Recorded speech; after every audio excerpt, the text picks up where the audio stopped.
What's up, you guys, and welcome back to our channel. It is December the 22nd. Oh my God, can y'all believe the year is gone? Can y'all believe Christmas is Tuesday?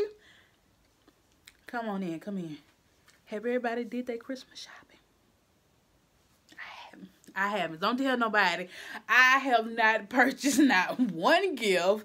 And it's like, I just realized Christmas was Tuesday on this Wednesday. Like, I was talking to somebody and they was like, yeah, Christmas on Tuesday. I was like, Tuesday? Girl, I ain't got no gifts. So, I'll be out this weekend after I see my clients trying to purchase gifts.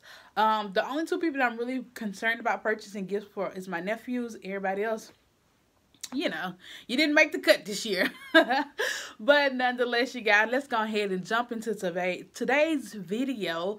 And if you're new to this channel, please like, subscribe, and share this video. We are going to go on a journey with me, you guys. Y'all are going on a journey with me into a going from full-time to full-time job to full-time private practice. So that's what the journey starts in how many days? 10 days. Yes, my last day of my full-time job is December the 31st. And I work from 7 to 12 that day. It's a half a day because it's New Year's Eve. So after 12 o'clock, I will officially be unemployed by the man. I'm just playing. I'll be officially unemployed and self-employed. I'm super excited about that. I do want to say that I do need to, I'm going to actually start looking into health insurance to see where I can go. And I know people told me to try Blue Cross. I'm gonna try Blue Cross to see how much they are. Try to find the fair market plan. So that'll be the first beginning in the first month of January. Like, it'll be me trying to actually find some form of health insurance. And I'm really getting health insurance just in case something major happened that I would need the health insurance for, because I still plan on going to where I work at. It's a rural health center. I plan on still seeing the my nurse practitioner Naisha. I still plan on seeing her even after I leave there, because I just like her that much. So I'll end up going there and pay cash. With the rural health, let me give you a tidbit. If you ever go to a rural health clinic or a federal health clinic, like, they have to see you. Even if you're sick, like, they cannot turn you away, because they get so much money at the end of the year to where they have to see every patient that walks through the door. So I'm just gonna go there. They may bill me. Like, if I can't pay for it up front, they'll bill me later. But you don't have to pay co-pays up front or nothing like that. Like, you can just pay your co-pay later. But they have to see you. If you're close to a rural health clinic, go there. Because I've seen a lot of patients and they didn't have no insurance, but as long as they walked through the door, I had to see them. So that's just a tidbit information, but I am going to look for health insurance and stuff like that. I do plan on paying my bills, y'all. I plan on going to the rural health clinic where I worked at, because they're cheaper than a regular office visit. Like, they're $108, and then you get like a 30% off if you pay with cash. So, like, that type of thing right there, to go to the doctor's office, probably have to pay about $70. And then they also, like, I got my whole health insurance mapped out, y'all. Like, I'm just saying, that's something that you have to worry about when you're in private practice, unless you have a spouse that has a job that has insurance, medical insurance, that you can get it. Well, I don't have a spouse, so I have to worry about health insurance on my own. So that's what I'm going to do. First month of January, I have to do health insurance. I need to get some of that. And then one of the insurance companies is going to come out for a site visit. I think it's AmeriHealth. Yeah, AmeriHealth is going to come out for a site visit. So looking forward to that, and something else I'm working on. So, like, I kind of got like a lot of stuff that's coming up in January. Oh yeah, and somebody reached out to me the people that's like in the next building over, they have their own news station. So the guy today, he asked me what I do and stuff like that, and so he was like, contact me for some advertising or whatever. And so he was like, he was like, I really can help you out with, I know this person. So I'm going to check him out at the first of the year too as well. I have not done any marketing. I will say that I haven't been out spread my name out there. I just have a Psychology Today page. I have some subscriptions pages, and that's it. And so like my practice is it's steady. I mean, it's not steady per se, but it's okay for the amount of time that I'm here. So going January full-fledged and January full-time, like I'm going to have to do a lot of marketing. And I'm going to have to, I know this will also be my last week seeing clients for Freedom Therapy, because I need to work on my business plan for next year. I also need to figure out how many Medicaid patients I'm going to take and how many private pay patients that I'm going to take. Like I do accept Medicaid, but I have to balance them out because Medicaid does not pay that much. I can't right now. If I have a practice full of Medicaid people, it would not balance out. So I need to increase, like the private pay people and the people who have private insurance as well. Like I want to be able to give back, but I'm only going to, so that's what I'm going to do with this week. These next couple of weeks is work on my business plans, you guys. That's what we're supposed to talk about today, business plans. I know I had said we were going to talk about office space, but I jumped ahead of myself. Business plans is... where is it? I did not write one. Let me say that. I did not write one when I first opened back in, when I first started getting things together in 2017. I didn't write one. I just jumped out there and boom, I had some savings. No. But this year I'm going to actually do the business plan and stuff like that. So it's going to be me looking into... and with a business plan, what you do, you write down everything that's going to cost. Everything from your paper clips to if you need a laptop, your office space, your rental, your rental space insurance, your like everything, your professional insurance, like everything that you name it should be in your business plan. So that's what I'm going to work on the rest of the year, is actually doing my business plan and trying to see how I'm going to actually different streams of income that I actually want to bring in. Right now I have the possibilities of Medicaid patients, private insurance patients. I'm with a couple of EAPs, and where else I'm with. That's it for right now. So it's like all those funnels and stuff like that, like all those different things that I need to look at, that you need to really sit down and see, like how many Medicaid patients I can take. I can't take that many. I can't have 50 Medicaid patients and only 20 private insurance patients. No, they got to balance out because Medicaid does not pay that much. So that's what I'm going to be working on, and your business plan does need to have all of that. I'll probably show you with you guys my business plan once it's actually finished and I actually talk to a business coach. I do plan on getting a business coach this year too as well, so that'll be in my business plan, and having them to actually help me with this. And I know this year also I plan on obtaining some contracts too.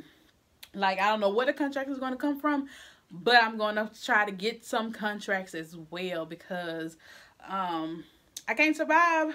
I just want to be able to make a living, a great living. I do believe that I'm not one of those social workers that preach that we're going to be broke. I don't do that. I don't preach that. I'm not a therapist that preach that we're going to be broke. I don't preach that. No, I feel like you can still help people and you can still make money at the same time. Do not fault me. Do not say, oh, social workers, you're in it for the money. Hell, I got to live. So I got to eat. I got to pay these bills. So yes, every person that say they're not in it for the money, they're lying, because they get a check.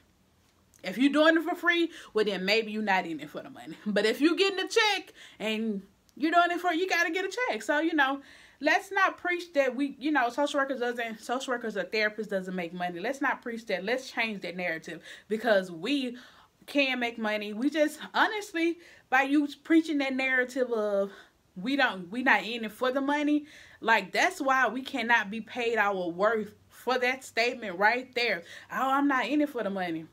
Well, then we just gonna pay you whatever. Like, yeah, we have to break that serious. Like, I'm sorry.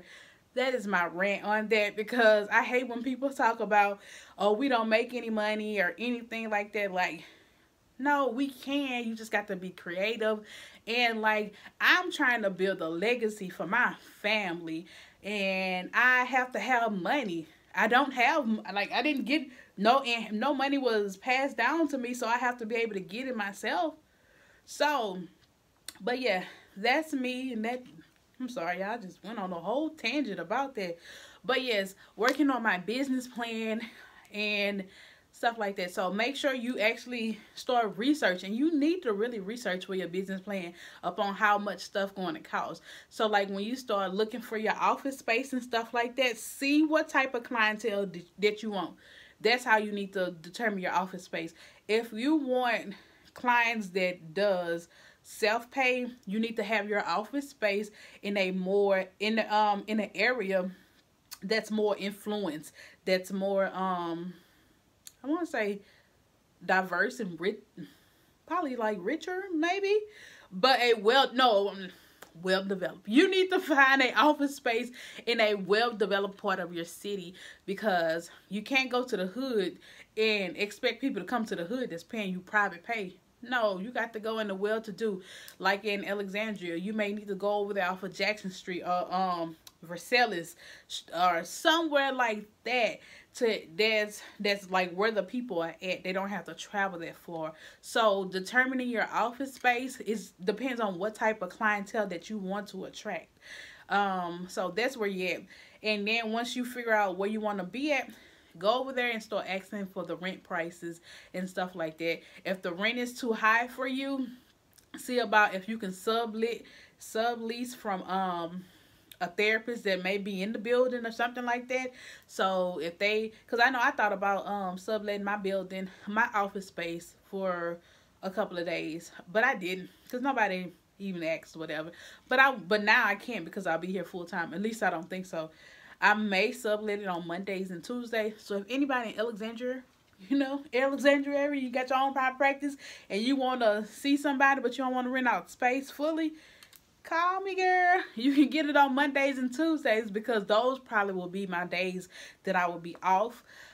Or either I'll be working from home on Mondays and Tuesdays, and Wednesdays for the rest of the week, I'll be seeing people.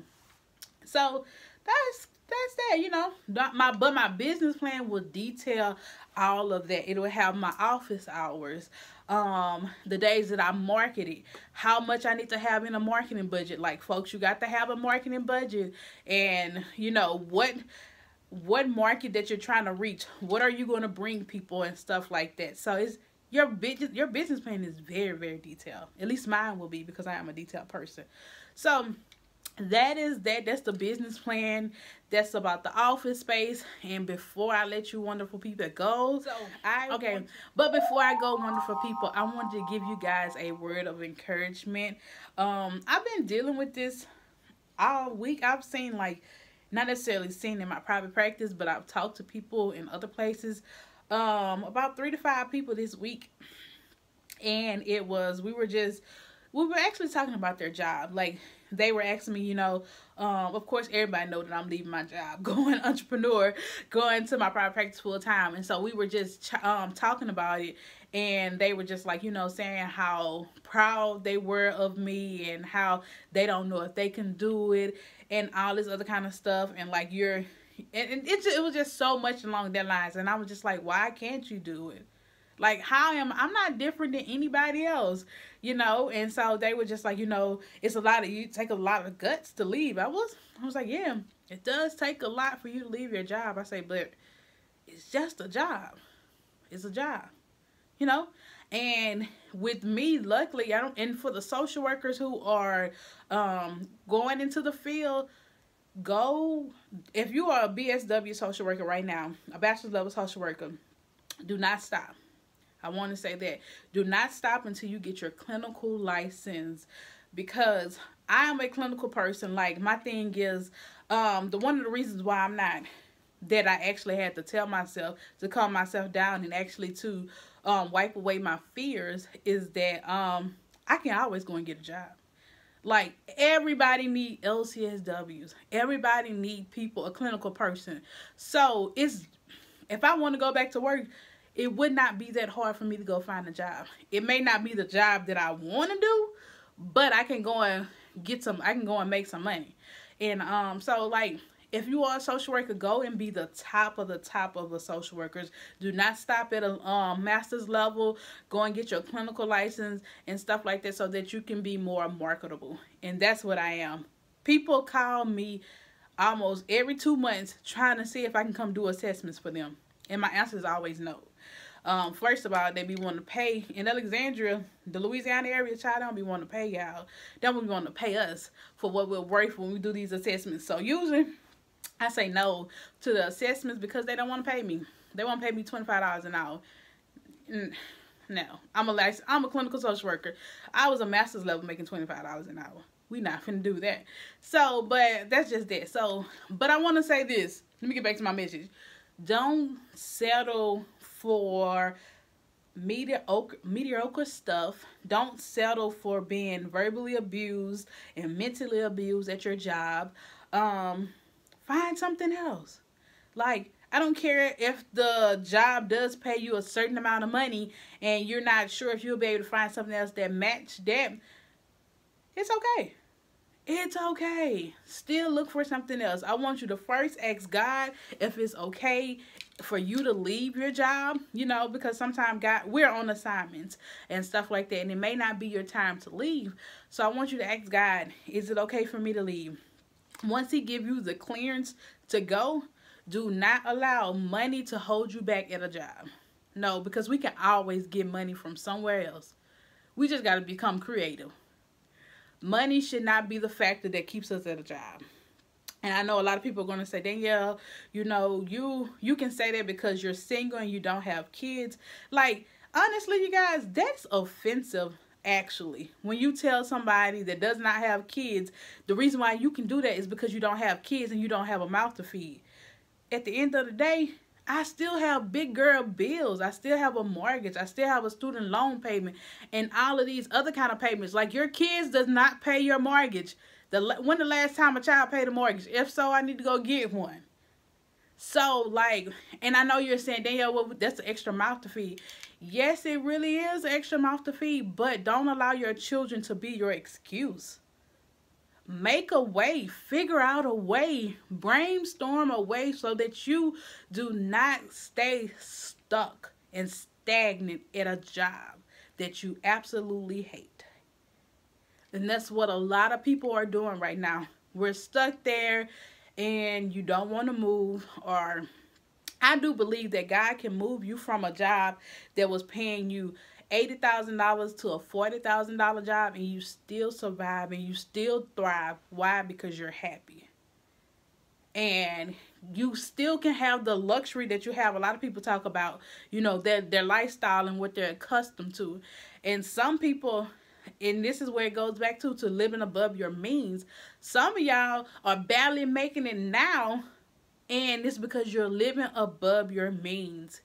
You know, live within your means. I know at my job pays me $75,000 a year. That's how much I make at my job. $75,000 a year. And your girl was still living on a $54,000 budget. When I was at Choices, that was how much I left. I left there. That's how much I was making. So my budget was still the same, you know. So even though I had a boost in income, you know, almost, it was $20,000. A $20,000 boost in income, I still lived on a $55,000 budget. you know, because I was paying off different things. Like when I moved and went to my job, when I got my $20,000 rate, that's another thing, you guys, getting your clinical license.